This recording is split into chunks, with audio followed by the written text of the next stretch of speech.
Our story today is about a case that shook the highest levels of Soviet power, a case that was never mentioned in the newspapers, but whispered about in breadlines, in the smoking rooms of research institutes, and even behind the closed doors of ministries.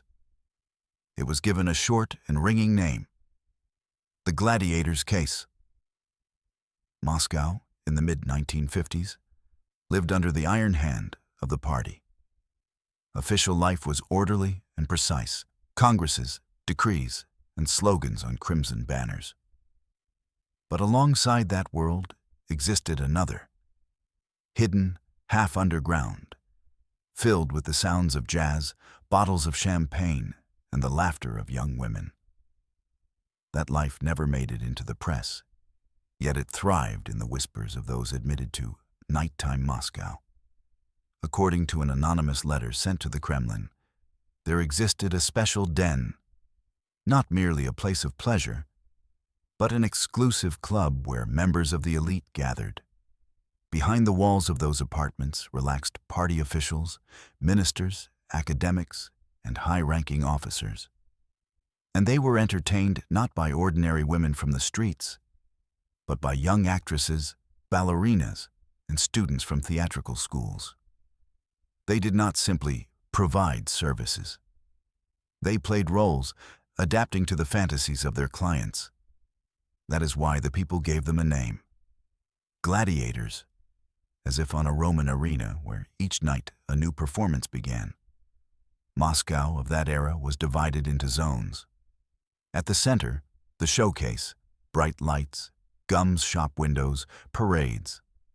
A little further, communal flats, endless queues, gray faces. And in the shadows of those buildings hid apartments with velvet curtains, mirrored wardrobes, and imported carpets. It was there, at night, that banquets took place, where champagne flowed like a river, and with it, rumors and gossip. In the anonymous letter that reached Nikita Sergeyevich Khrushchev at the end of February 1955, the author wrote of a breeding ground of depravity. He claimed that in those apartments, girls who only yesterday had performed on school stages were now serving with their bodies and their voices. Among their clients, he said, were men whose names appeared in Pravda and whose portraits hung in the hall of the Supreme Soviet. For Khrushchev, it was a challenge. He was known for his intolerance toward bourgeois remnants, and saw in this scandal a threat to his own authority. If it was true that ministers and scholars were spending nights with ballerinas and actresses to the sound of an orchestra, then state discipline was being corroded from within. And worse, if the enemies in the West were to learn of it. The scandal threatened to explode. That is why, without hesitation, Khrushchev ordered an investigation. Instructions flew to the KGB: identify, verify, report. Across the city, quiet arrests began. Interrogations, wiretaps, surveillance. Apartment after apartment came into the sights of the operatives. And so Moscow discovered that, alongside socialist construction, a secret world of gladiators flourished within its walls. A world where girls in tutus and painted lips stepped toward their clients as if walking onto a stage. Where between the clinking of champagne glasses, confessions were born, confessions that could cost careers and sometimes lives. This is not merely the chronicle of a sexual scandal in the USSR. It is a mirror reflecting all the contradictions of that era. On one side, slogans about morality, modesty, and asceticism. On the other, secret apartments where the powerful took off their jackets and forgot the party's commandments. We begin this investigation with the very letter that landed on Khrushchev's desk, the document that opened the door to a forbidden world, where politics, passion, and betrayal became intertwined. A world that, in the archives, was labeled dryly and bureaucratically. The Gladiators Case, the anonymous letter to Khrushchev. At the end of February 1955, A letter without a signature landed on the desk of Nikita Sergeyevich Khrushchev. A brown envelope, uneven handwriting, no return address. Everything about it suggested that the author understood the danger. But the contents were impossible to ignore. The text began dryly, like a report. In Moscow, there is a den where officials gather. The services are provided by young actresses and ballerinas. Among the clients are academics, ministers, and employees of the Central Committee. Then came the details.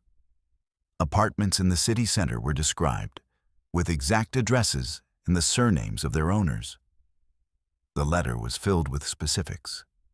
The color of the curtains, the names of the wines served to guests, even lists of gifts the men brought to the girls. Khrushchev read the text several times. Some lines seemed exaggerated, gossip overheard from a drunken dinner. But others were too precise to be pure fiction. For example, one note said that in an apartment on the Arbat, during the feasts, records with forbidden jazz music were played, and guests snapped their fingers to the rhythm of a saxophone. For the party leadership, such a detail mattered. Jazz was considered alien, bourgeois music. And if ministers were enjoying it in the company of young ballerinas, it bordered on an ideological crime. The author of the letter hinted that the entertainment in those houses went far beyond simple dining and drinks. He wrote that the girls performed in gladiator costumes, portrayed Roman slaves, and danced scenes reminiscent of ancient arenas. That was where the name Gladiators came from. It was not merely about the body. It was theater, farce, a game in which the most respected men of the country became participants. The letter even described an episode in which a high-ranking military officer, in a drunken frenzy, fell from a sofa and demanded that the performance continue to a drum roll, which one of the girls beat out on a copper basin. Scenes like that might have sounded like an anecdote, if not for the officer's rank. A lieutenant general, a hero of the war. His name appeared without initials, but clear enough for anyone in the know to recognize the hint. Khrushchev understood that such a matter could not be ignored. He was a man of quick temper and blunt words. To him, sexual scandals were a sign of decay, and all bourgeois indulgences a threat to socialist discipline. Besides, he saw an opportunity in the letter. Too many of the names belonged to the old guard, the Stalin-era officials who still held power. If even part of it proved true, it would be a perfect chance to strip them of influence once and for all. Summoning the head of the KGB, Ivan Alexandrovich Serov, Khrushchev threw the envelope onto his desk. Investigate. Immediately. Quietly. I want a full report. His tone left no room for doubt. From that moment, the matter ceased to be an anonymous letter.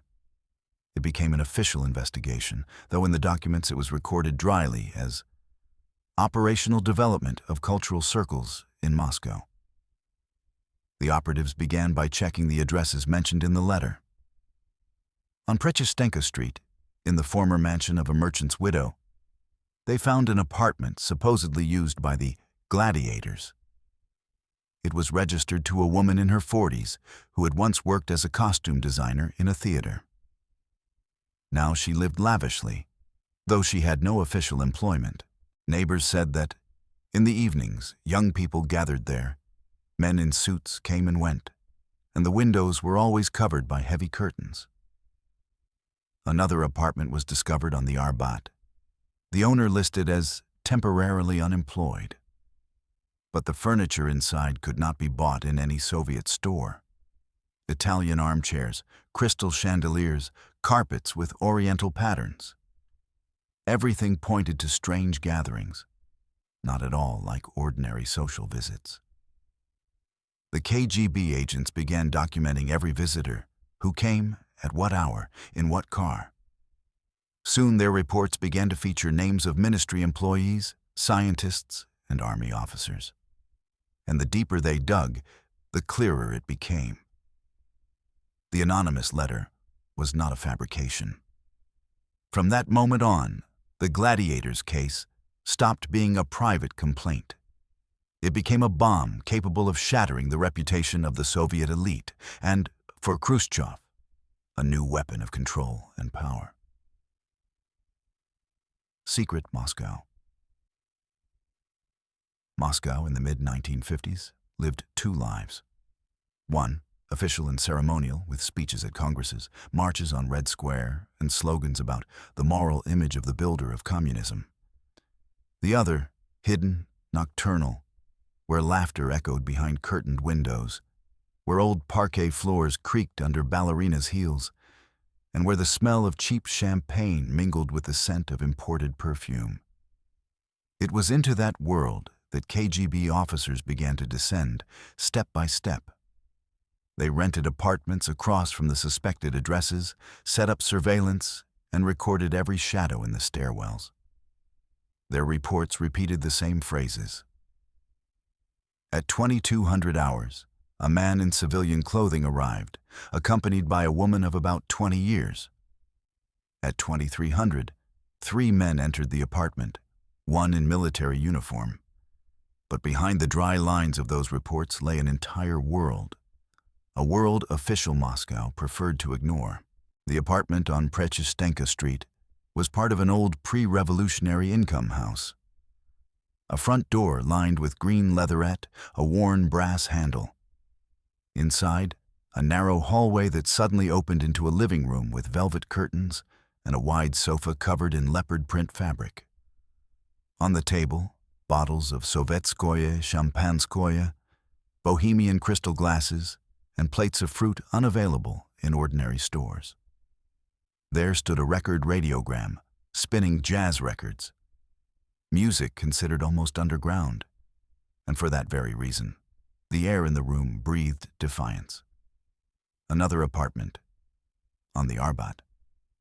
Its hostess, a former theater costumer, had turned her home into a true private club.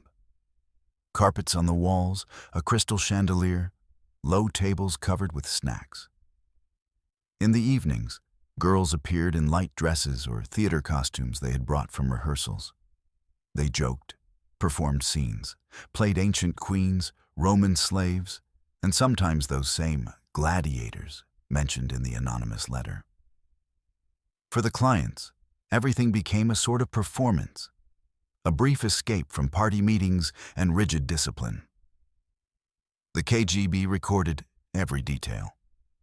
In one surviving report, an officer wrote, "At 2 o'clock in the morning, guests were dancing to a foreign record. A girl in a white dress climbed onto the table, waving a glass. The men applauded." For the operatives, this was evidence of immoral behavior. But for a historian, it paints the portrait of a nocturnal Moscow, a city where the powerful, for a few hours, became simply human, surrendering to the temptations of celebration. Of course, the neighbors suspected something. In communal flats, whispers spread.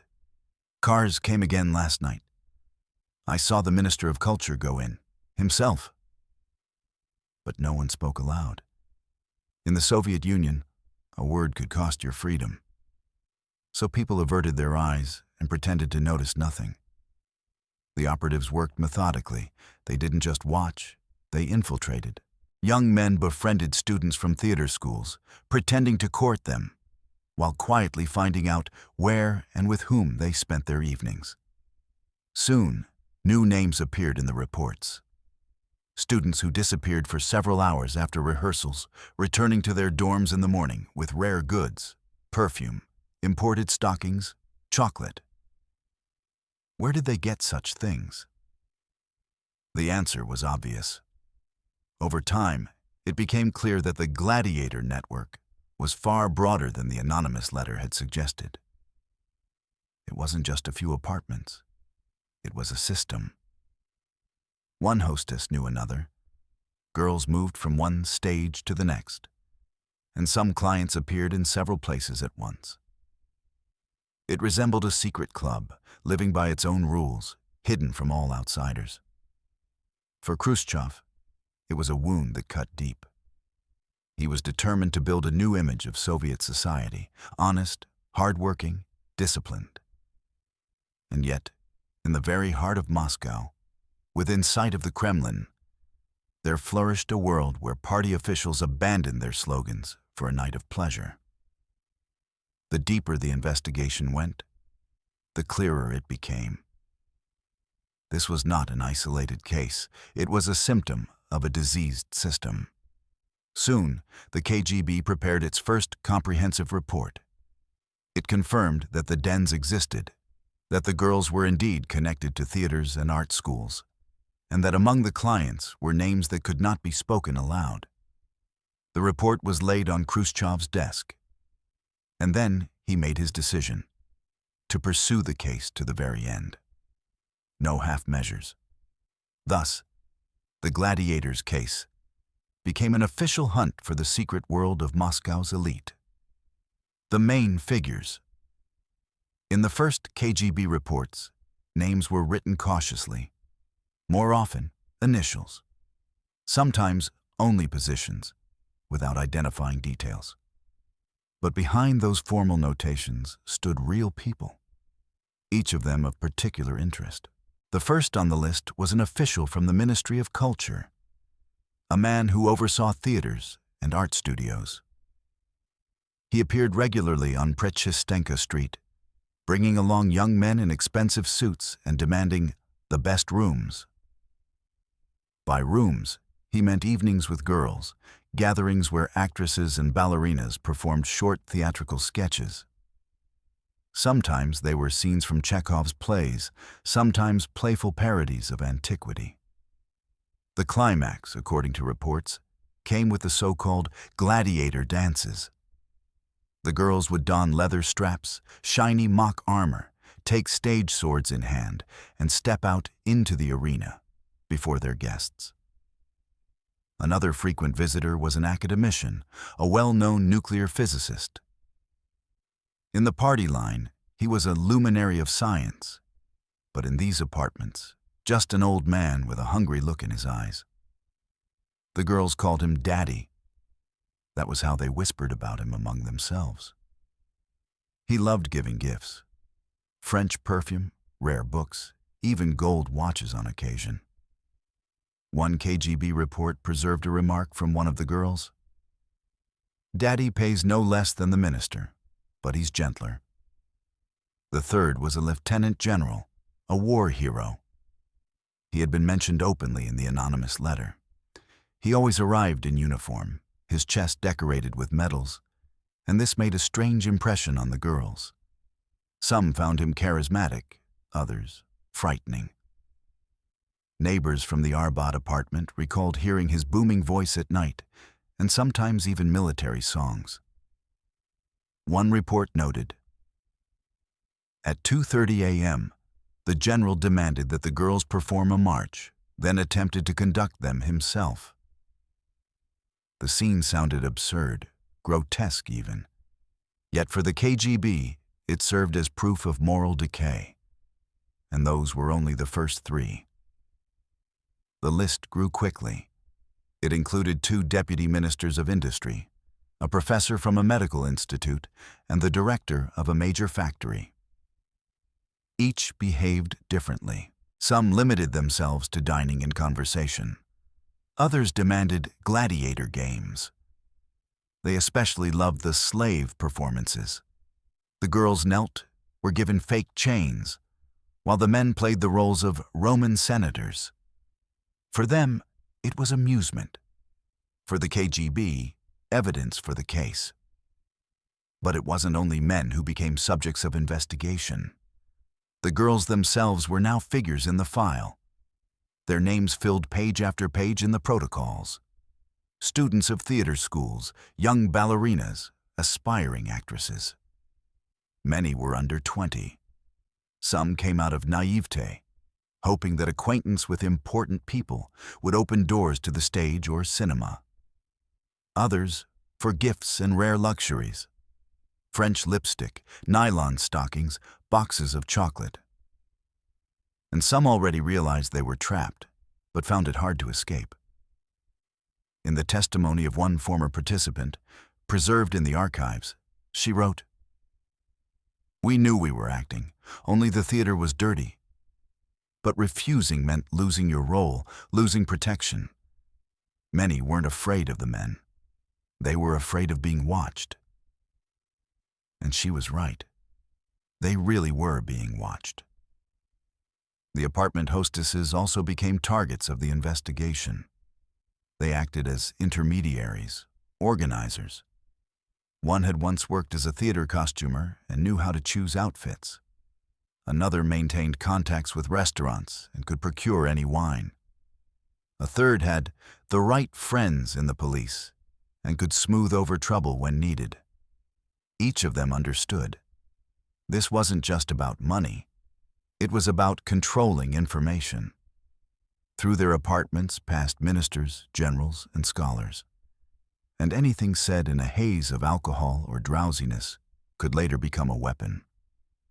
When the list of figures was finally compiled, the KGB realized something. This case could not be allowed to drift. Too many loud names, too great a risk of leaks, and far too tempting a tool of influence for Khrushchev himself. The women of the case. If the men in the Gladiators case appeared as figures defined by their titles, ministers, academics, generals, it was the women who made the story vivid and tangible. Without them, there would have been no dens on the Arbat, no midnight performances, and no tension that quietly burned Moscow from within. Who were these girls?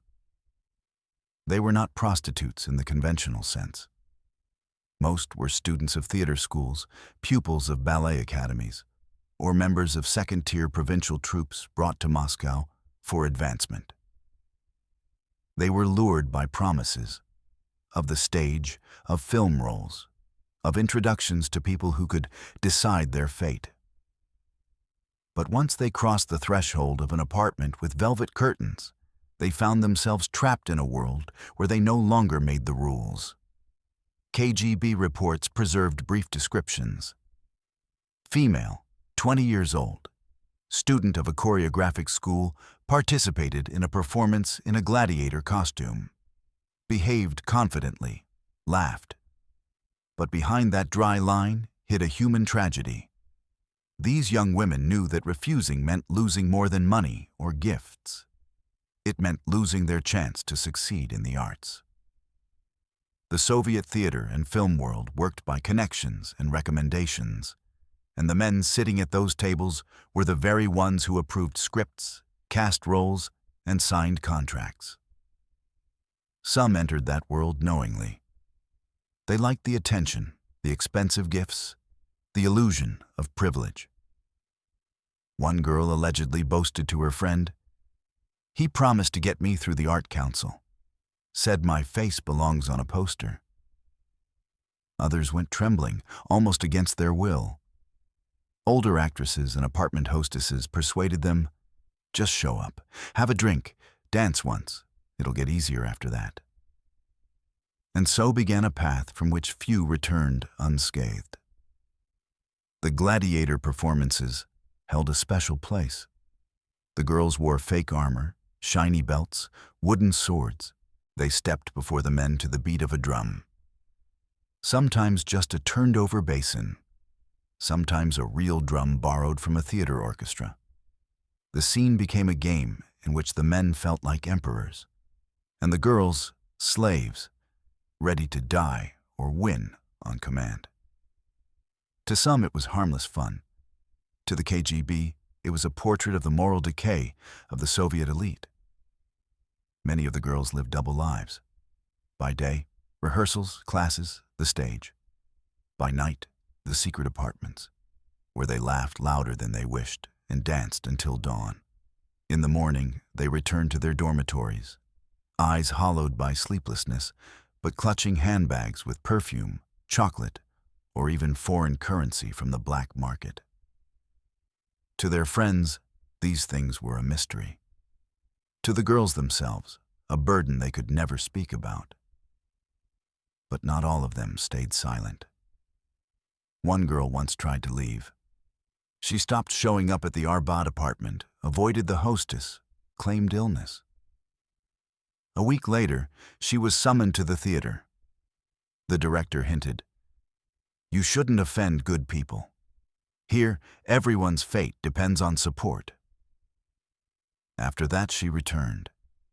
The system held them tighter than any chains. In the memoirs of a former ballerina, one bitter phrase stands out. "We were like dolls on a stage. Only the audience wasn't in the stalls, it was in the bedroom." Those words capture the essence of the Gladiators Case. The women played roles, but those roles shattered their lives. A few did get theater positions or small film roles, but many disappeared. Nameless participants in other people's nights, remembered by history only as subjects under investigation. For the KGB, the girls were not only victims, they were witnesses. From them came testimony. Through them, the operatives could reach more powerful men. That is why every woman who had ever crossed those thresholds became a focus of attention. Names, addresses, connections, all meticulously recorded. From flirtation and dancing grew criminal files. Khrushchev awaited the reports. When they brought him lists of young actresses' names, he merely frowned. "These are just toys. Bring me the ministers, the academics. Who's behind it all?" To him, the girls were only part of the machinery. But it was through them that the KGB inched ever closer to the very top of Soviet power. KGB methods. The KGB knew how to act in the shadows. Every high-profile investigation in the Soviet Union began the same way: surveillance, wiretapping, and witness questioning. But the Gladiators case required a special approach. Too many powerful names. Too high the risk of exposure. The first step was external surveillance. Unmarked cars appeared outside the buildings on Prechistenka and the Arbat. They were ordinary Pobedas and Moskviches, inside which operatives sat for days, recording who came and went. In the observation logs, one could read, "At 21:15, a man of about 50 in a dark overcoat entered. He exited at 3:40 accompanied by a young woman." Each line became part of the growing case. Then came the wiretaps. Tiny microphones were embedded in the apartment walls, with cables run into neighboring rooms. Recordings were made on Dnieper reel-to-reel tape machines. The hiss of the tape mixed with girls' laughter, the clinking of glasses, and at times, explicit conversations. On those recordings, the voices of men holding high government positions could be heard. They spoke about state affairs, Council of Ministers' decrees, and minutes later demanded that the girls sing something indecent or perform the gladiator dance. For the KGB, such tapes were gold, compromising material that could be used to pressure anyone. The operatives went further. Agents were planted inside the apartments. Some posed as casual admirers, befriending the girls outside theaters, offering them rides in taxis, slowly earning access to private gatherings. Others pretended to be part of the service staff, waiters, chauffeurs, even musicians. That was how new details began to appear in reports. For instance, during the dinner, the Minister of Culture told obscene jokes and behaved inappropriately. At 3 a.m., he left the apartment intoxicated. Interrogations followed. Girls were summoned to the authorities for a conversation. Officially, to discuss theater matters. In reality, to find out who said what and to whom. Some interrogations were gentle. Calm voices. "We just want to understand." Others were harsh, with veiled threats. "You're too young to ruin your life. Better tell us who visits you and when." And so, protocols were filled with names, positions, and the habits of the clients. Photography became another tool. Operatives set up hidden cameras in door peepholes and behind curtains in apartments across the street. The film captured faces, men in fine suits, women in light coats. The photos were never published, but stored in special folders. They gave the case weight. Words could be denied. But a photograph of a minister leaving a gladiator's apartment at night spoke for itself. The KGB also checked every connection. Each man mentioned in the reports was tracked individually. His daytime movements, meetings, the documents he signed. That's when it became clear. Not only officials, but scientists involved in defense projects had been frequenting these dens, which meant the issue was no longer moral. It had become a matter of state security. This was precisely the point emphasized in the reports to Khrushchev. In the course of operations, it has been established that the subjects under surveillance have access to state secrets. Their participation in gatherings with persons of questionable conduct poses a threat to national security. That phrasing transformed the Gladiators case from a scandal about ballerinas into a government-level investigation. For the girls themselves, the KGB's methods became a trap. They lived in fear. One wrote in her diary. The document survives in the archives. "I can't go there anymore, but I'm afraid to refuse. Now I fear not the ministers, but the ones who listen through the walls." Thus, the web of surveillance slowly enveloped all of secret Moscow. Every apartment, every girl, every client was under control. All that remained was the command from above to turn the gathered evidence into an official criminal case. The sexual economy of Moscow. Mid-50s Soviet Moscow lived under the weight of scarcity. Chocolate, coffee, fine wines, perfume, nylon stockings, all were luxuries available only to a privileged few. An ordinary citizen made do with gray suits from the Bolshevichka factory and the scent of cheap cologne. But in the apartments where the gladiators gathered, another economy reigned. An economy of seduction, built on things one could never buy in a store. The girls came there not only for the attention of powerful men. They knew that after a night in those rooms, they might leave with a small box of French perfume, a pack of imported cigarettes, or a bottle of Napoleon cognac. Sometimes with far more valuable gifts. Gold earrings, a bracelet, or even cash discreetly passed in an envelope.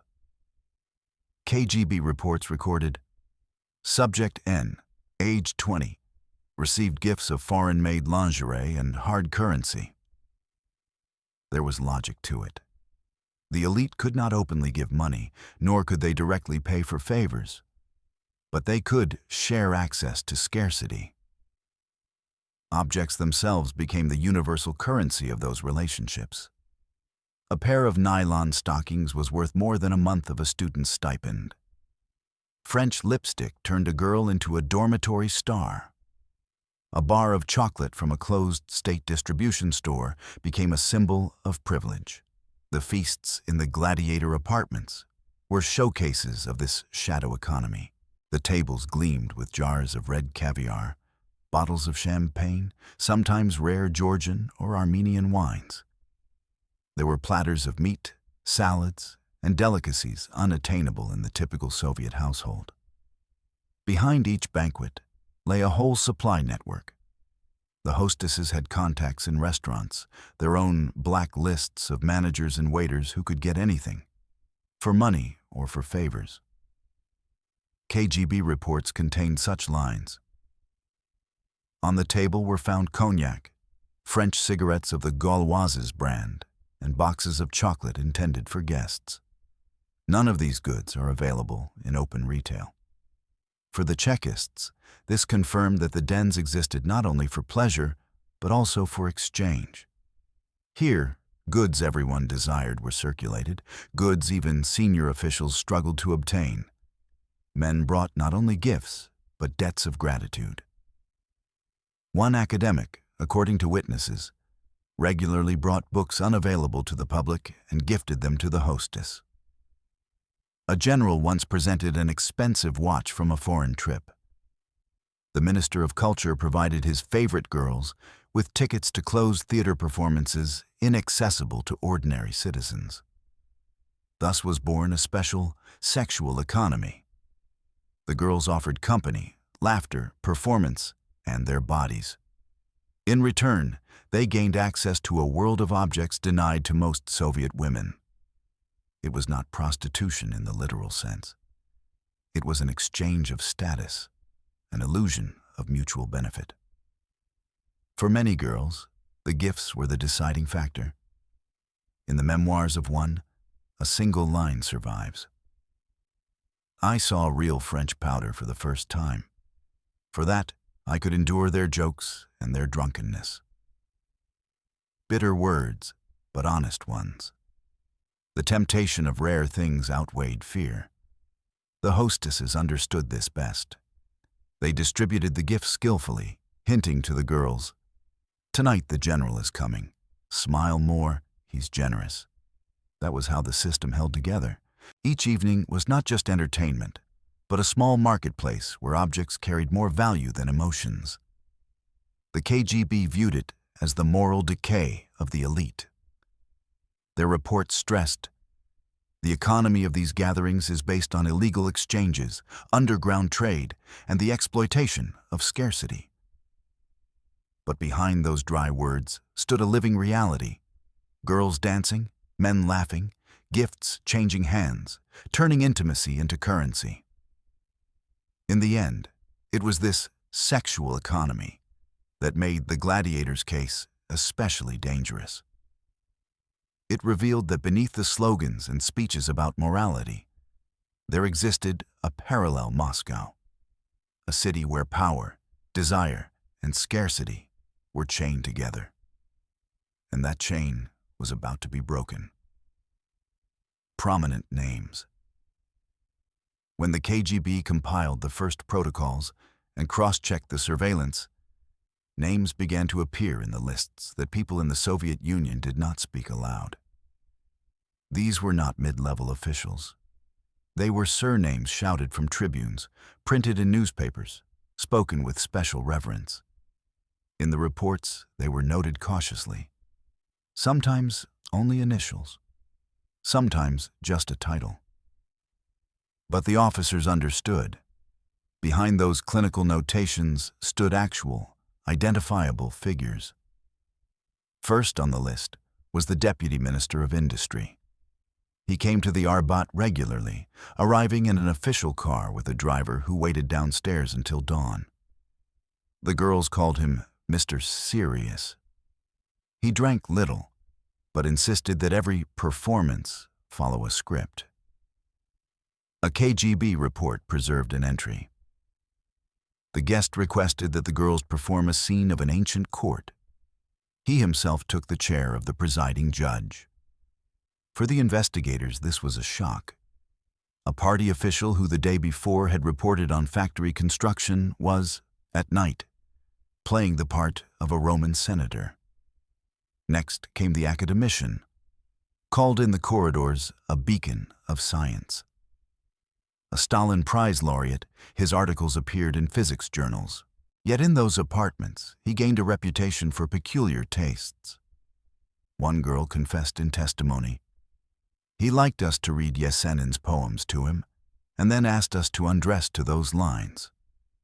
That mix of high culture and blatant vulgarity, in the eyes of the KGB, read like an ideological subversion. Particular attention focused on the lieutenant general. His name appears bluntly in the reports. Even where documents survive with blurred lines, the picture is striking. The general arrived in uniform, decorated with orders.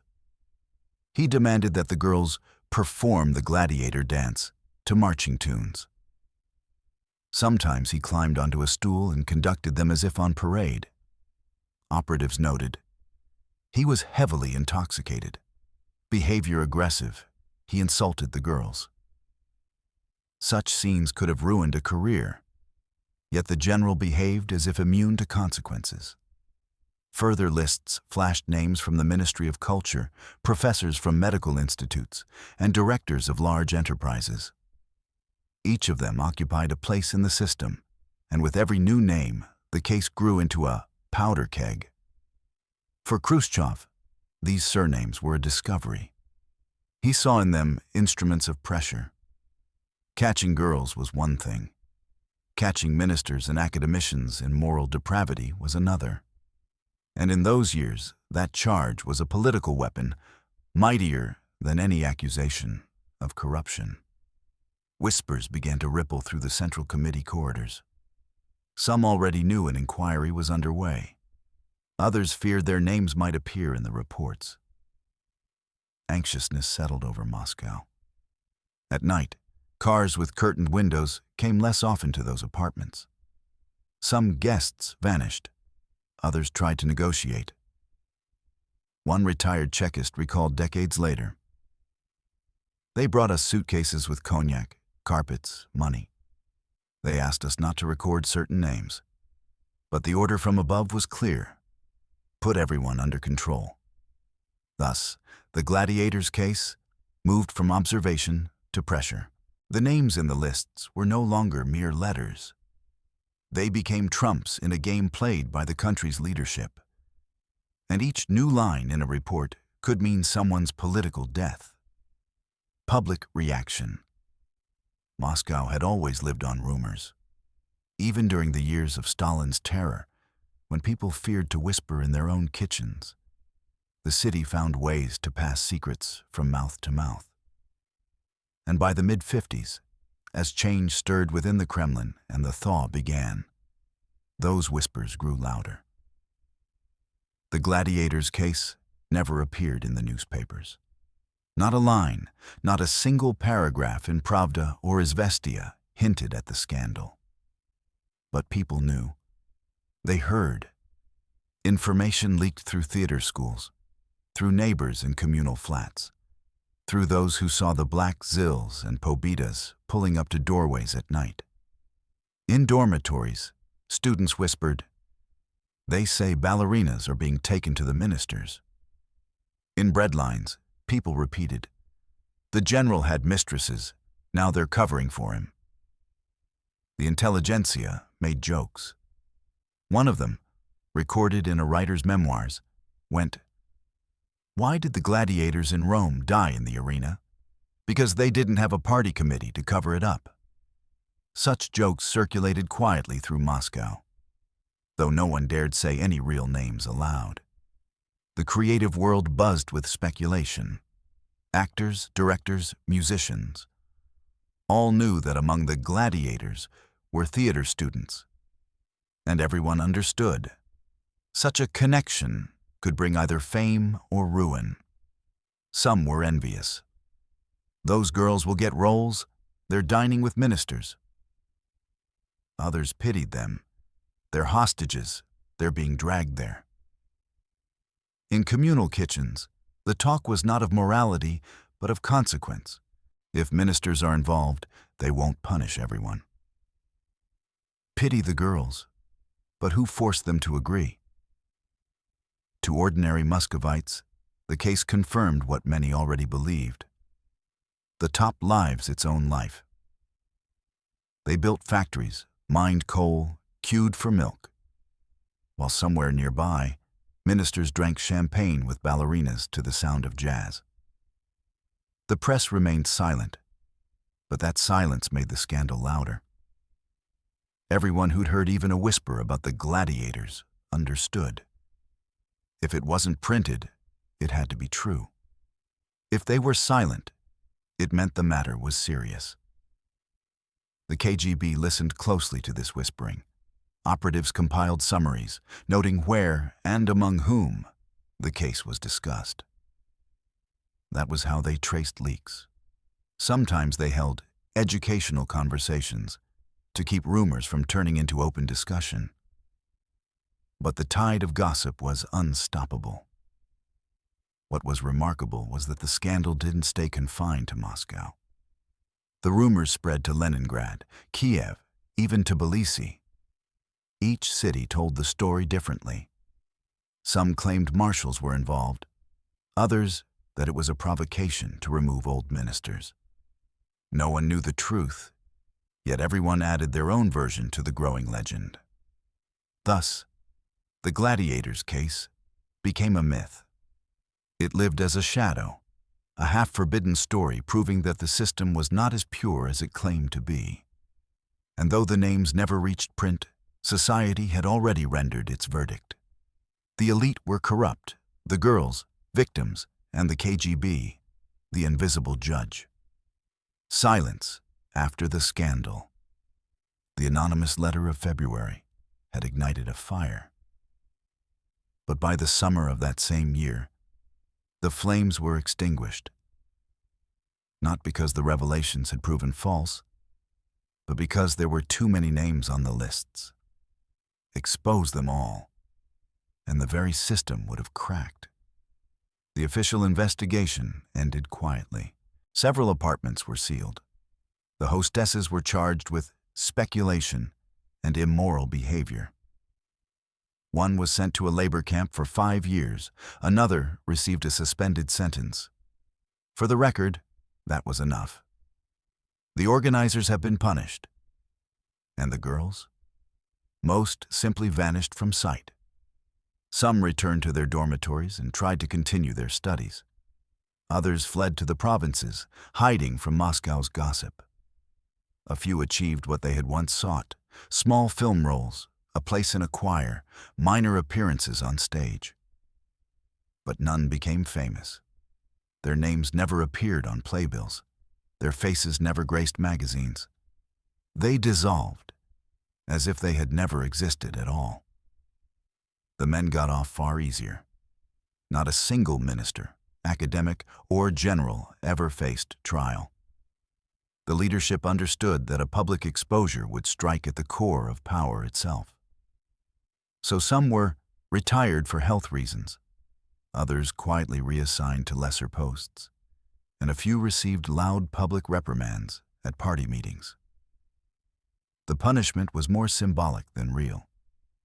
Most importantly, their names never crossed the newspaper lines.